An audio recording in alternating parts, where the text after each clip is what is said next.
Welcome to Glow Tide Fairy Tales.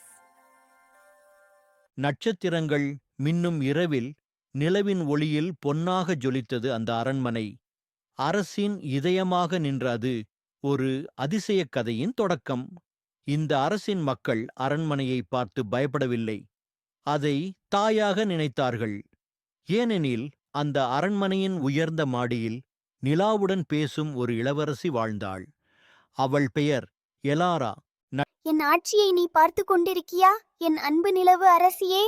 நிலா சோகமாக அழுது மறையத் தொடங்குகிறது. ஏன் நீ அழுகிறாய் நிலவு அரசியே? நீ பேசாத நாளே இல்லை. இன்றைக்கு ஏன் இப்படி சோகமாக இருக்கிறாய்? அப்போது சூரியன் உதித்தது. அரசே, நம் நாட்டு நதி வற்றிக் கொண்டே போகிறது. இதனால் நம் நாட்டு மக்களின் நிலைமை மோசமாகிக் கொண்டே இருக்கிறது. இப்போது நாம் என்ன செய்வது? நான் இதை பார்த்துக் கொள்கிறேன் தந்தையே.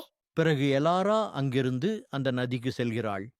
அம்மா, எனக்கு மிகவும் தாகமாக இருக்கிறது. உடனே நீர் வேண்டும். தாத்தா, இது எப்போது சரியாகும்? கவலைப்படாதே செல்லமே, சீக்கிரம் இது சரியாகிவிடும். இந்த நதி இல்லன்னா எங்களுக்கு வாழ்க்கையே இல்ல இளவரசியே. கவலைப்படாதீர்கள், நான் உங்களை காப்பாற்றுவேன். பின் எலாரா வழியை அறிய நிலவை பார்க்க செல்கிறாள். நிலவு அரசியே, நீ வருத்தமாக இருப்பது எனக்கு தெரியும். ஆனால் எனக்கு உன் உதவி வேண்டும். இப்படி எலாரா பேசிக் கொண்டிருக்கும்போதே நிலவிலிருந்து ஒரு தேவதை வெளிவந்தது. கவலைப்படாதே எலாரா, நான் தான் நிலவு தேவதை. நான் உனக்கு உதவுகிறேன். தேவதையே, என் நாட்டை காப்பாற்றுங்கள். நாளை விடியற்காலையில் இந்த அரசின் நதி முற்றிலும் வறண்டுவிடும். அப்படின்னா என் மக்கள்? அவர்களை காப்பாற்றுவது உன் கைகளில்தான் இருக்கிறது. நிலவு தேவதையும் எலாராவும் காட்டிற்கு செல்கின்றனர். இந்த வெள்ளி விதையை காட்டின் நடுவில் ஒரு பழங்கால மரத்தின் பக்கத்தில் நிலவின் கீழ் நட்டுவை. பயப்படாதே எலாரா, இது உன் கடமை. தைரியம்தான் உன் மந்திரம். நான் செய்வேன், என்ன ஆனாலும். பின் இருவரும் அந்த பழமையான மரத்தை தேட செல்கின்றனர். எலாரா, இதுதான் அந்த பழமையான மரம். இதன் பக்கத்தில் வெள்ளி விதையை நடு. ஆகட்டும் நிலவு தேவதையே, அப்படியே செய்கிறேன். எலாரா அதை மண்ணில் விதைத்தவுடன் வெள்ளிச் செடியாக அது வளர்கிறது.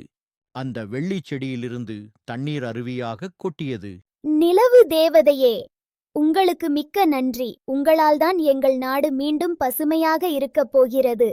இல்லை, இதற்கு உன் துணிவுதான் காரணம். மக்கள் அனைவரும் நீரை பார்த்ததால் மகிழ்ச்சியாக இருந்தனர். எலாரா, இன்று நீ ஒரு நல்ல செயலை துணிவுடனும் தைரியத்துடனும் இந்த இரவில் செய்திருக்கிறாய். வாழ்த்துக்கள். ஆனால் நான் இப்போது நிலவிற்கு செல்ல வேண்டும். ஆனால் ஏன் தேவதையே, இப்போதே செல்ல வேண்டுமா? ஆம், நான் இப்போதே செல்ல வேண்டும். பிறகு நிலவு தேவதை நிலவுடைய ஒரு அங்கமாக சென்று ஒன்றாகிறாள். காலை விடிந்ததும் குழந்தைகள் அனைவரும் ஆற்று நீரில் விளையாடினர். பின் அவள் அரண்மனைக்கு செல்ல நினைத்தாள். அரண்மனையில் உள்ள அனைத்து வீரர்களும் மக்களும் அவளை மலர் தூவி வரவேற்றனர்.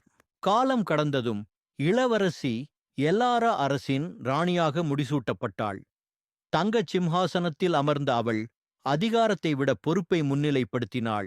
அவளது ஆட்சியின் முதல் நாளே மக்களின் முகங்களில் நம்பிக்கை மலர்ந்தது. நீதியும் கருணையும் அரசின் அடையாளமாகியது. எலாரா மக்களை ஆளவில்லை, அவர்களுடன் வாழ்ந்தாள். அவள் எடுத்த ஒவ்வொரு முடிவிலும் இயற்கையின் குரல் ஒலித்தது. நிலா இரவெல்லாம் அவளது ஆட்சியை ஆசீர்வதித்தது. மக்கள் அவளை ஒளியின் ராணி என அன்புடன் அழைத்தனர். எலாராவின் ஆட்சி ஒரு வாழும் கதையாக மாறியது. கருணையும் தைரியமும் சேர்ந்தால்தான் உண்மையான ஆட்சி உருவாகும் என்பதை உலகம் உணர்ந்தது.